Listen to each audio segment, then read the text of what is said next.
11 de la mañana con 34 minutos, estamos en vivo a través de Canal 11 de Punta del Este, Canal 21 de Montecable en Montevideo. Volvemos con nuestro móvil que está allí en el puerto de Punta del Este en el contexto de esta regata, la Global Ocean Race. Laura, adelante, por favor.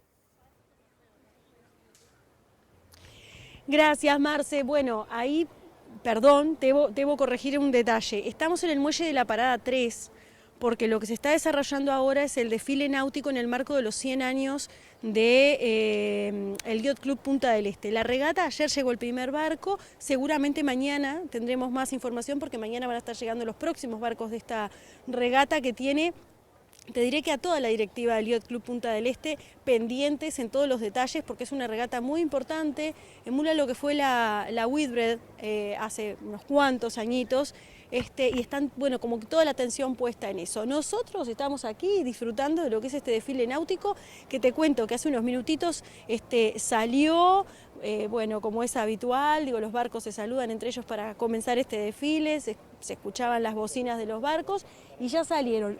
Ya están dando la vuelta, algunos de los que salieron primero ya están pegando la vuelta, así que los vamos a ver seguramente pasar, desfilar por aquí también. Pero entre toda la gente que se arrimó por aquí, tengo a Natalia, que es una de las tantas personas que se arrimaron aquí al muelle de la Parada 3 para disfrutar de este desfile. Me acerqué y le pregunté, porque la veía muy atenta, Natalia, con binoculares puestos y todo. Digo, Natalia, ¿algún barco en particular? Sí, bueno, yo vine a ver a mi hermana y a mi madre que salieron en uno de los barcos del club, con todos los chicos también atrás, con todos los Optimis. La verdad que es una actividad increíble, más para nuestro país que tenemos kilómetros de costa de playa, y esto es algo que nos acerca, también como que nos amiga al mar, al océano que tenemos. Y bueno, más allá de mi hermana, que tiene casi 30 años, mi madre obviamente que es mayor, pero para mí lo más mágico es ver a los niños, ir perdiéndoles el miedo al mar, y obviamente que con respeto, todo cuando no se pueda meter, pero la verdad que es increíble. Y hace unas semanas también el club, que además se pasa con el tema de las organizaciones, eventos y eso, llevaron a todos los niños hasta la isla Gorriti, junto con otros socios, con mi madre y mi hermana, y la verdad que también otra actividad que verlos ahí gritar y meterse al agua, jugar, poder disfrutar de lo que tenemos acá, ¿no? Que parece como algo tan lejano, pero está mucho más cerca de lo que pensamos, sí. Natalia, vos sos uruguaya claramente, pero no estás viviendo en Uruguay. No, sí, hace 6 años que ya no vivo en Uruguay, y la verdad que, o sea, antes de irme como que no me daba cuenta de las cosas que tenemos, y ahora con cada visita vengo como con otros ojos y más de apreciar esto. Y la verdad que en otros países esto es algo como muy ¿Dónde estás lejano, viviendo? en España, y es un deporte de repente muy caro y que no todo el mundo puede venir.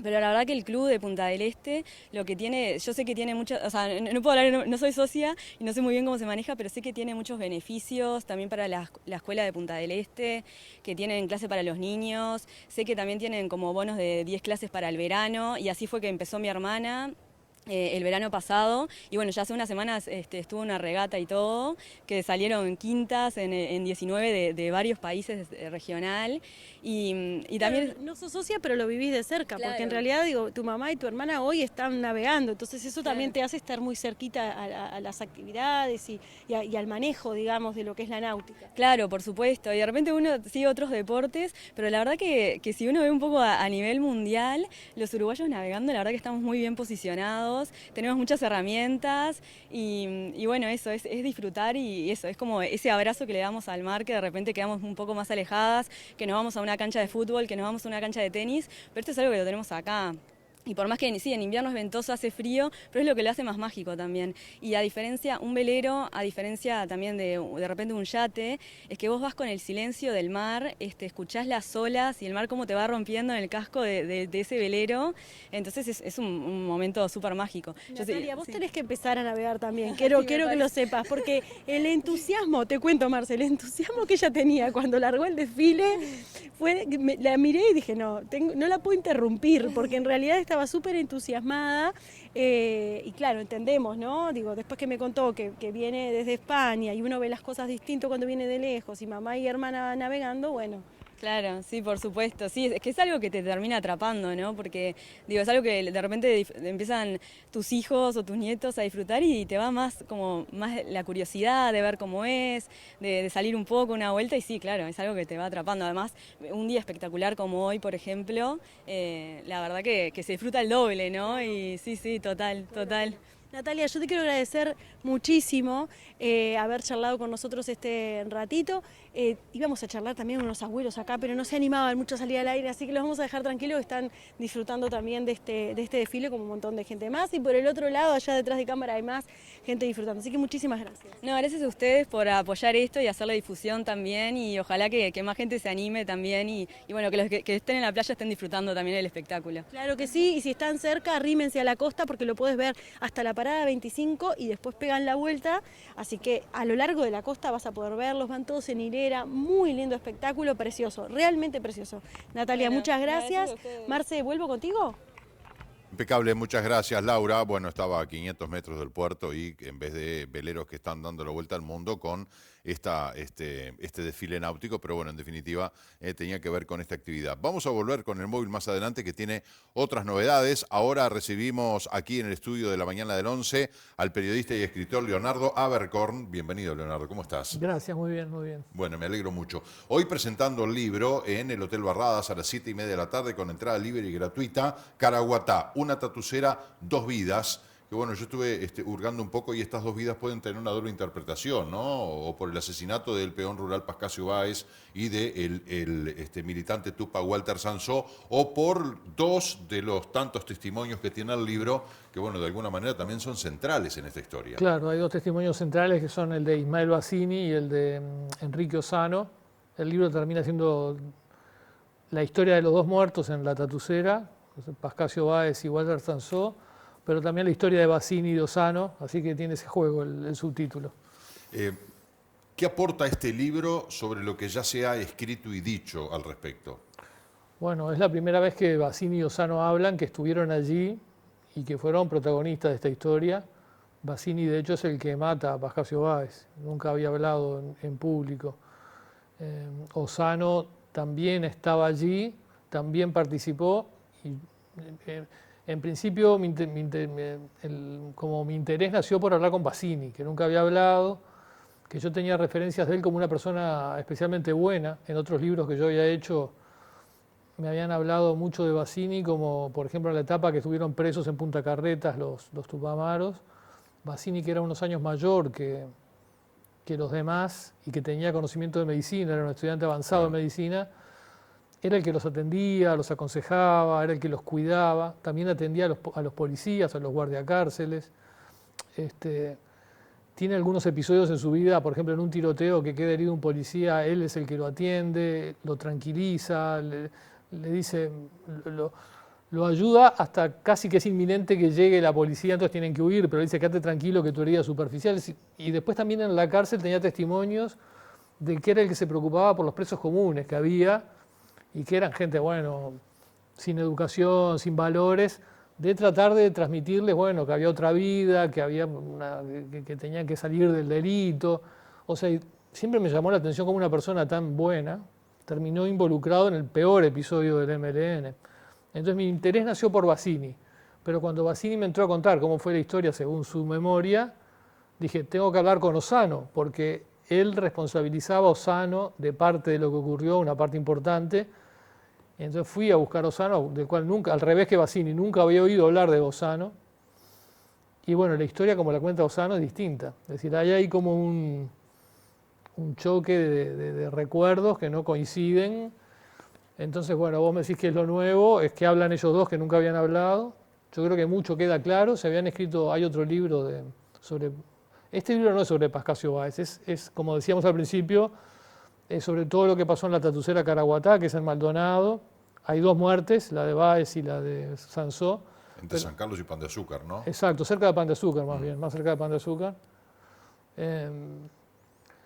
Pero bueno, por primera vez hablan los que estuvieron allí y es una historia que el libro no se vale de la ficción, porque había otros relatos que ficcionaban parte y también, bueno, mucha cosa teñida de propaganda o de también no sé, por ejemplo, en mucho material que está escrito en internet, así en notas, se habla de Bassini que dice, bueno, después se recibió de médico, fue director del Hospital de Clínicas. Eso no es real, digamos, es un libro que se basa en los hechos, digamos. Es un libro documental, podríamos Sí, decir. digamos que sí. Testimonios y documentos. ¿Y qué repercusiones ha tenido? Porque tú en tu profesión te has centrado mucho en todo lo que tiene que ver con derechos humanos, con lo que ha sido el Movimiento de Liberación Nacional Tupamaros, con toda ese derrotero que siguieron los Tupamaros, y bueno, todo lo que ha dado esta parte de la historia al Uruguay. De alguna manera, este libro es un antes y un después. ¿Esto considerás que echa luz sobre un tema, a pesar de que hay choques de versiones que en algún punto termina no quedando claro ahora tampoco? Pero bueno, ¿por dónde va el camino de esta historia? Yo creo que sí, he sacado ya varios libros sobre el tema entre los años de violencia política y la dictadura. Milicos y Tupas, Historias Tupamaras, Gabazo sin piedad, Herencia maldita y La muy fiel y reconquistadora. Van 5, si no me equivoco, olvido de algunos, ese sería el sexto.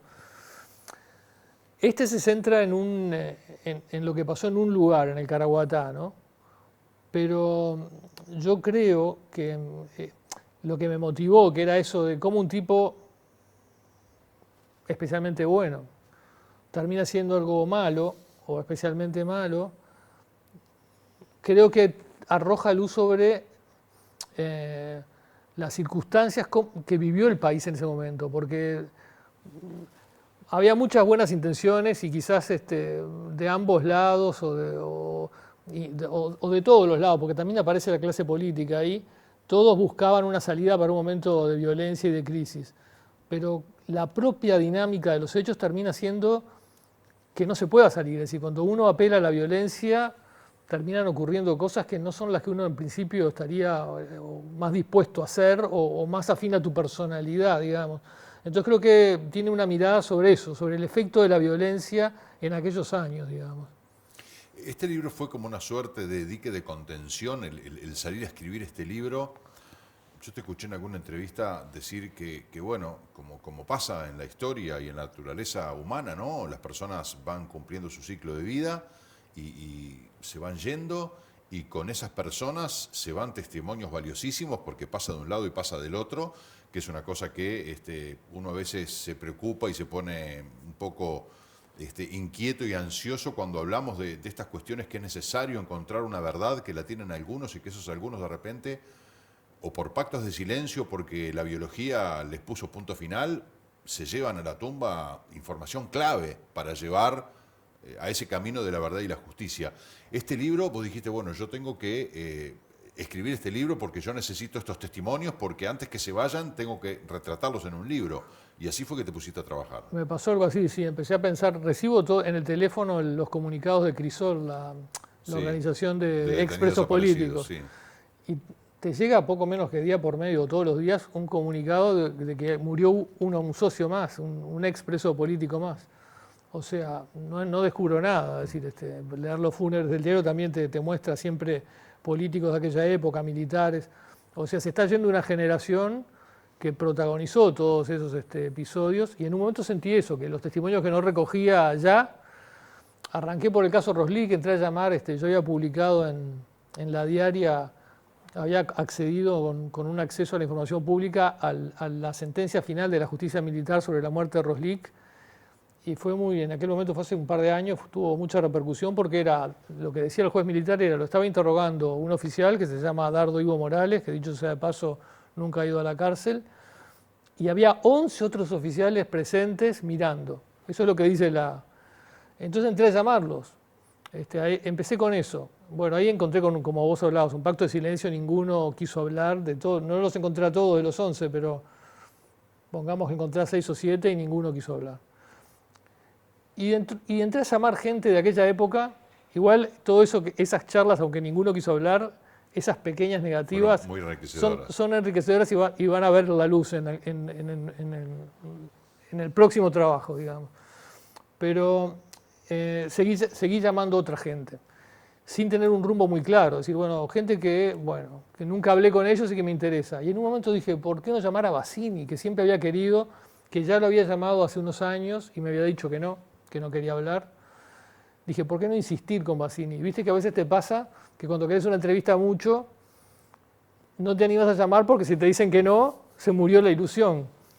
Entonces estaba en eso hasta que dije, bueno, vamos a probar de vuelta, porque perdido por perdido, y bueno, esta vez resultó. Así que el libro sí, el libro nació como un poco de eso, de capturar testimonios antes de que se pierdan. Y me pasó una cosa curiosa también, que es que en la búsqueda en los libros, no hay libros sobre esto, pero en las crónicas que había, se decía que la unidad que tomó el Caraguatá, que es cuando matan a Sansó, era el batallón de Laguna del Sauce, acá en Maldonado también, es Ingenieros 4. En realidad no fue así. Entonces yo empecé a llamar oficiales y soldados, tratar de localizar ex oficiales y ex soldados de Ingenieros 4. Y un testimonio que conseguí, que es un ex capitán Díber Núñez, que estuvo ahí, me parece que arroja también, que es un testimonio muy valioso, no tiene el protagonismo de Ossano y Bassini en el libro, tiene un rol más como en un segundo plano, pero todo lo que cuenta Díber Núñez de cómo trabajaban, es decir, él estaba radiado del cuartel porque no aceptaba torturar, y cuenta una serie de cosas porque no es novedad que se torturaba, digamos, eso no descubro nada, ni que el ejército terminó desapareciendo gente. Pero él cuenta el día a día, y me parece que el testimonio de Núñez del día a día es espectacular en cuanto a revelador. Y también cuenta una cosa que no se sabía, que es que la unidad que toma el Caraguatá, y son los que hieren a Sansó, y son los que no lo asisten inmediatamente, que termina muriendo, no fue el batallón de Laguna del Sauce, sino que fue el de Minas. Viene la gente de Minas, y lo hacen así porque tenían miedo que se filtrara. Como era todo acá en la zona, no querían que lo hicieran los de Laguna del Sauce, porque de alguna manera también tenían conocidos, amigos, entonces ordenan a una unidad de Minas, son ellos los que vienen, eso también es algo nuevo en el que aparece en el libro. Ahora, memoria versus tiempo, ¿no? Estas investigaciones que muchas veces se chocan con la decisión de no hablar, el cumplimiento de ese pacto, de decir no hablemos, con esto nos vamos a la tumba, la suspicacia periodística, la insistencia, la inteligencia. ¿Cuántas cosas de las que tenemos que saber se nos están yendo, están quedando sepultadas en el tiempo, en el olvido, porque no se logra, pese a la sagacidad y a la tenacidad periodística, en este caso tuya, ver la luz? Y muchas, ¿no? La más notoria, la que rompe los ojos, que seguimos todos hablando, es donde están los desaparecidos, ¿no? Esa sería pero no es la única. Yo en este sentido agradezco a Bassini, Ossano, al capitán Núñez y a todos los demás, que hay como 15 personas que hablaron, digamos, que contaron, que dieron su versión, que tendrá matices. Hay gente que dice, ¿quién dice la verdad? Ossano o Bassini. Bueno, hay que tomar en cuenta que a veces lo que uno vive, es decir, nosotros podemos contar esta entrevista cuando salgamos y no la vamos a haber vivido exactamente igual. Y también que la memoria, como vos decís, hace su camino y bueno, no necesariamente, hay cosas que no coinciden, que no pueden ser iguales, pero hay otras cosas que es el efecto del recuerdo. Ahora, hay mucho y mucha gente que no ha hablado, y que yo apelo a cada una de estas entrevistas, me gusta decirlo, que yo sigo esperando otra gente que quiera hablar porque me interesa recoger esos testimonios. Hay mucho por contar, digamos, mucha cosa que se vivió que hace falta que se sepa, ¿no? Hablabas de los detenidos desaparecidos, ¿no? Como el gran paraguas, el gran debe que tiene la sociedad uruguaya de saber qué pasó con los 200 detenidos desaparecidos, por más que se supo dónde estaban 3, 4, 5, queda un montón. Y evidentemente los militares tienen información, no la dan. Hubo distintos acercamientos, como que, bueno, cuando ganó la izquierda el gobierno, se pensó que se podía avanzar realmente a paso firme. Se avanzó, pero no fue como se esperaba. Hubo mucha fruta podrida, como se dice en la jerga periodística, de decir, bueno, te dan información que es errónea para entreverar, para confundir, para distraer la atención. ¿Se puede pensar, se puede abrigar el sueño, la esperanza de que en algún momento se sepa algo más allá de que los protagonistas no hablen o se mueran? Yo tengo la ilusión de que sí, aunque evidentemente es difícil, ¿no? Es decir, como vos decías, en los gobiernos del frente se encontraron ni siquiera media docena, no sé, no recuerdo si son 4 o 5, en este gobierno uno más, son pocos.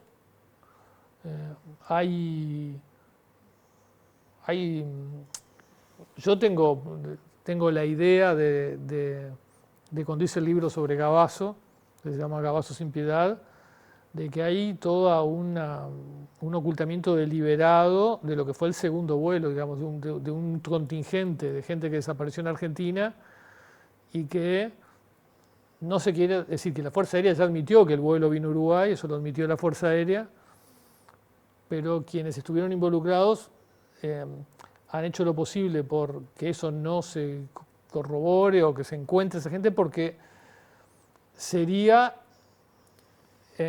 admitir que hubo un ajusticiamiento masivo de gente, es decir, que a una cantidad de gente se la fusiló, se la ejecutó, no ya que murió en un exceso en la tortura, como se decía. O sea, eso de que, porque durante un tiempo, que vos tenés más o menos, sos un poco más joven, creo que tenés mi edad más o menos. 11 meses más joven que vos. 11 meses, bueno, está justo ahí. ¿Te acordás que durante un tiempo decían, el discurso de la dictadura es los pocos muertos que hubo, pocos, fueron porque hubo un exceso en los interrogatorios o algo? Bueno, ese discurso se cayó cuando apareció el cuerpo de Julio Castro con un tiro en la cabeza. Es decir, evidentemente fue ejecutado. Pero esa es una ejecución de uno. Creo que lo que no se quiere admitir es que hubo una ejecución masiva, que sería el segundo vuelo. Creo que ahí hay un punto clave de la historia que nadie ha querido hablar todavía, y creo que es por la vocación deliberada de no admitir eso. Esa es como yo lo veo. Ahora, no sé si me expliqué. Sí, claramente. Y eso me indica de que el paso del tiempo juega en contra, evidentemente, ¿no? Y obvio, porque sí. la biología, los militares que ya se murieron, los que no van a hablar, no hablaron hasta ahora y no van a hablar. Pero también hay una sensación de injusticia. Vos recién, haciendo referencia... Dicho sea de paso, en este libro habla Bassini, ¿no? Pero queda claro, porque en eso coinciden Bassini y Ossano, que el MLN recibió es decir, que los que lo matan a Pascasio Báez recibieron una orden de matarlo, de la dirección del MLN.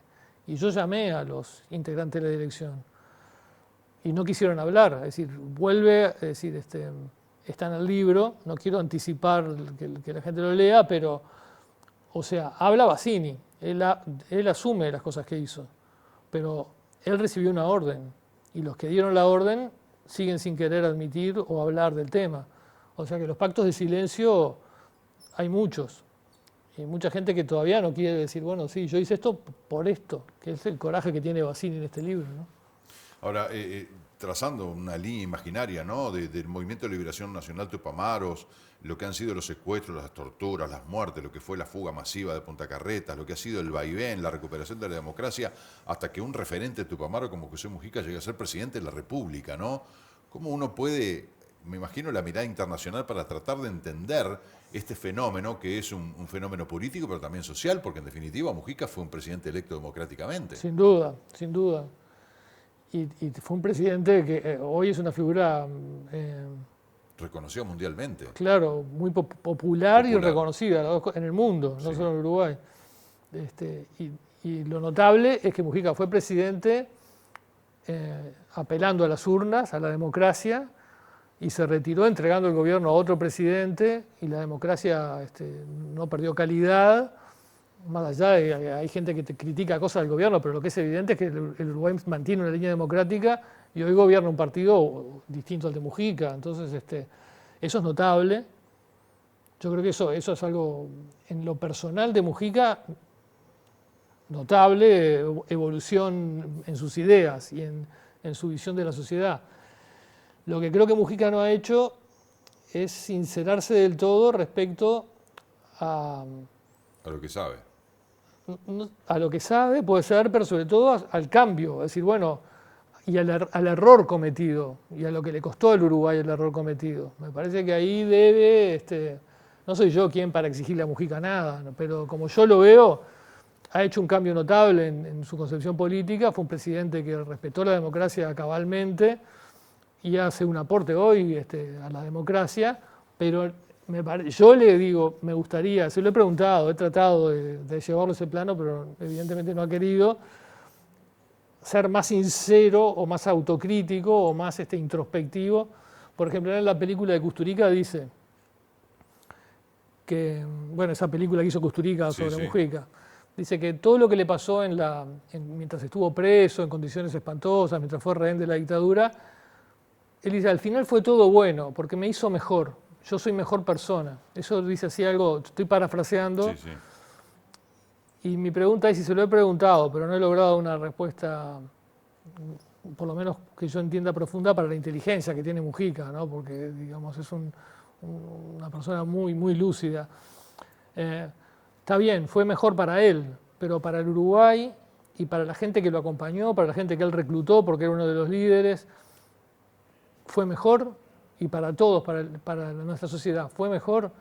Esa es la pregunta que me parece que Mujica no ha sido del todo claro, como yo querría, pero es una opinión mía, ¿no? Sí, ni que hablar. ¿Siguen estas investigaciones, Leonardo? O sea, más allá de que recién decías que pronto algunos trabajos y esos silencios van a ver la luz, pero sigue este derrotero desde tu aporte, desde tu investigación. Hay gente que dice, cada vez que yo saco un libro de estos, te dice, el Uruguay tiene que dar vuelta a la página, no brome más con estos temas. Me gustaría decir algo sobre ese punto, que es, hablar de esto no quita que hablemos de cómo está la educación hoy, cómo está, no sé, la salud pública, lo caro que es el Uruguay, es decir, los problemas que tenemos hoy. Yo lo hago en el programa de televisión que trabajo todos los días. Y vos hoy me entrevistás a mí, pero mañana vas a entrevistar a un médico, a un educador, a una maestra. Es decir, no es una dicotomía. Es decir, me parece un falso dilema, digamos, ¿no? Obviamente, si solo pensamos en el pasado, tendríamos un problema, pero no es la idea. Me parece que son cosas que tenemos que hablar para que, no digo cerrar un capítulo, dar vuelta a la página, esas expresiones no me gustan, pero creo que el tema va a como aplacar en cuanto a la virulencia que tiene el debate cuando nos pongamos por lo menos de acuerdo en los hechos, y se necesita más verdad para eso, digamos. Entonces, esa es la primera respuesta que doy. Lo otro, que es una cosa evidente, a la gente le interesa todavía, porque yo lo veo en lo que venden los libros, en las repercusiones que tienen, sigue habiendo mucha demanda, digamos, sobre este tema, digamos. Y sí, en la primera tanda, de cuando antes de llamar a Bassini, llamé gente, llamé a los del caso Roslik militares, pero también llamé a otros ex tupamaros y quedaron cosas que son interesantes que se sepan, así que va a haber algo más. Sí.